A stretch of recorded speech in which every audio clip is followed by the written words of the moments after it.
Hola amigos, yo soy Gigi Verduzco y les doy la bienvenida nuevamente a Plenamente, el canal para aprender sobre nuestras neuronas y evitar deterioro cognitivo. Bueno, estábamos hablando de las neuronas, en específico de los receptores como el PPA, que es proteína productora de amiloide, y lo veíamos como si fuera un estacionamiento o como unas antenas que salen y a las que llegan específicamente diferentes tipos de sustancias, de moléculas para hacer intercambios con las células. Pues bien, ¿se acuerdan que vimos que cuando llega una molécula, dos diferentes tipos de moléculas específicas, positivas, que le dan la información al PPA de que todo está bien, de que hay de que hay suficientes alimentos, vitaminas, minerales, energía, de que hay suficientes tipos de hormonas de las que específicamente esa neurona necesita? Entonces lo que sucede es que la PPA manda informes para que se generen más dendritas, para fortalecer toda la neurona y seguir creciendo. Pero cuando llega un receptor específico que le da informes a la neurona de que todo está mal o de que hay una parte que está mal o de que no hay suficientes nutrientes o que hay muchísimos tóxicos o que definitivamente no se tiene lo suficiente para conservarse con vida, entonces se inicia un proceso automático en el cerebro para hacerse más pequeño, para encogerse, para empezar a morir lentamente y quedarse con lo más indispensable para lo que el cerebro considera que nosotros necesitamos. Entonces, la pregunta sería, ¿qué debo hacer para que las moléculas adecuadas lleguen al PPA y qué debo hacer para evitar que se forme el cuarteto de la muerte? Cuando se corta en tres partes este receptor, se generan cuatro diferentes sustancias, entre ellas el beta amiloide. Este beta amiloide es el que señaliza principalmente a la neurona para que se empiece a generar muerte celular. Pero como los vampiros que llegan y le muerden el cuello a alguien y ese alguien inmediatamente se convierte en vampiro y entonces no necesitan nacer nuevos vampiritos, sino que se multiplican y se reproducen sin necesidad de nada, simplemente por tocarse, pues así el beta amiloide, a la hora que le da la orden al receptor, el receptor se parte en cuatro y uno de esos cuatro es un nuevo beta amiloide que llega y muerde, por así decir, a otra neurona y así es como se va generando la cadena multiplicadora de la muerte cerebral. Entonces, ¿cuál es la pregunta importante aquí? ¿Cómo le hago para que los receptores de vida lleguen a este PPA y cómo le hago para que las moléculas que indican muerte, ese cuarteto, cómo le hago para que esas moléculas no lleguen a mi receptor? ¿Cómo le hago? Entonces, aquí es donde empieza a haber respuestas. Sí, nada más que muy variadas. ¿Por qué? Porque estos receptores de la proteína productora de amiloide, el PPA, pues recibe muchísimos tipos de sustancias, recibe vitamina D, recibe hormonas, recibe insulina, recibe muchas diferentes sustancias que tienen que ver con todo lo que le está pasando a todo nuestro organismo. Ahí es donde hay que detenerse un poquito porque aquí es donde vamos a encontrar soluciones ante el deterioro cognitivo. Ahora imaginen esto. Imaginen que están en una cabaña con un techo hermoso y empiezan a caer como pelotas de acero y empiezan a agujerear ese techo. Caen en total 36 diferentes pelotas de acero. 36. Pero el techo es uno solo. Ajá.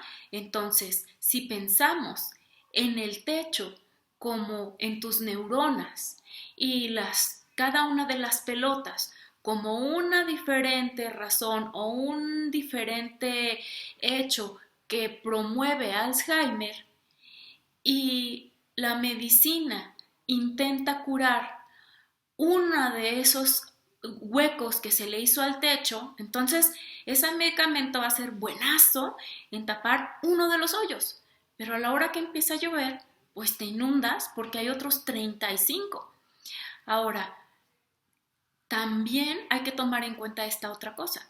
Cada uno de nosotros somos tan distintos el uno del otro como que tú tomas café para dormir y tu compañero de al lado toma café solo en la mañana porque si lo toma en la tarde ya no duerme. Tan diferentes como que a mí no me hace absolutamente nada el plátano y tengo una amiga que si come plátano se va al hospital con la garganta cerrada porque es alérgica al plátano. Entonces, ¿dónde cayeron esas bolas de acero? ¿Dónde se hicieron los agujeros? ¿Dónde están los huecos? Es muy diferente entre una persona y otra.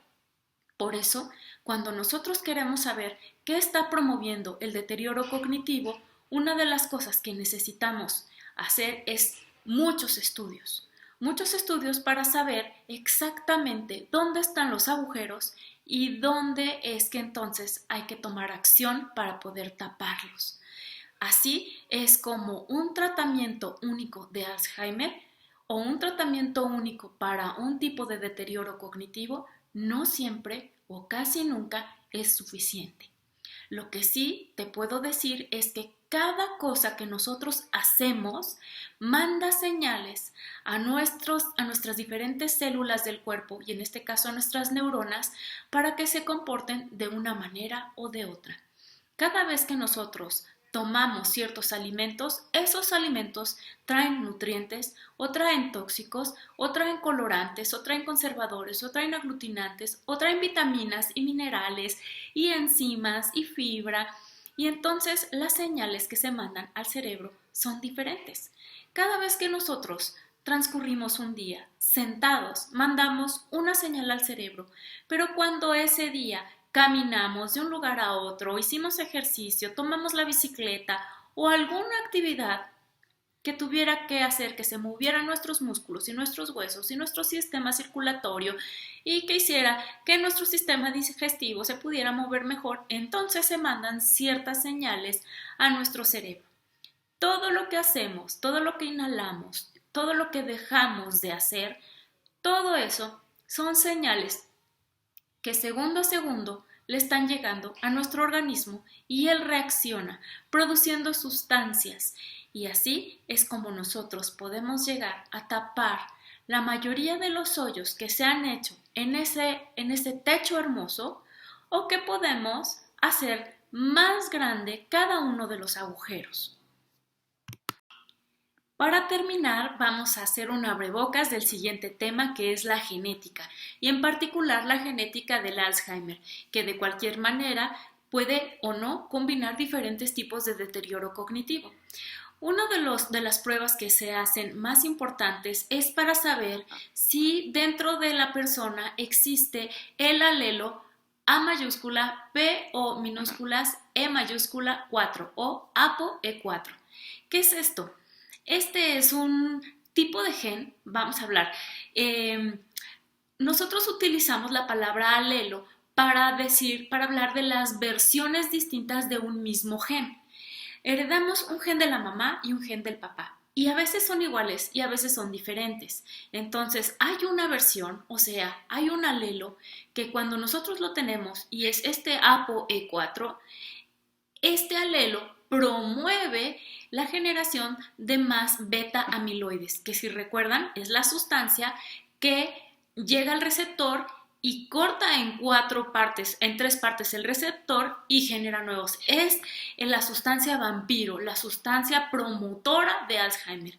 Este beta amiloide es cuando se corre la secuencia genética de un ApoE4, entonces es mucho más probable que suceda que aparezca el cuarteto de la muerte en vez de que aparezcan las dos sustancias promotoras de vida neuronal. Entonces ya hablaremos de eso en nuestro siguiente capítulo, pero quiero quedarme con algo como un tip más. Recuerda, todo lo que haces, todo lo que dejas de hacer, lo que respiras y lo que dejas de respirar, todo lo que está cerca y alrededor de ti y toca tu piel, también todo le manda señales a tus células y en este caso a tus neuronas. Entonces, hay cosas que ya sabemos que sí o sí son beneficiosas, entre ellas el ejercicio. Pues me encantó haber estado con ustedes este viernes y seguiremos hablando de este tema el próximo viernes. Muchas gracias, yo soy Gigi Verduzco y este es tu programa Plenamente.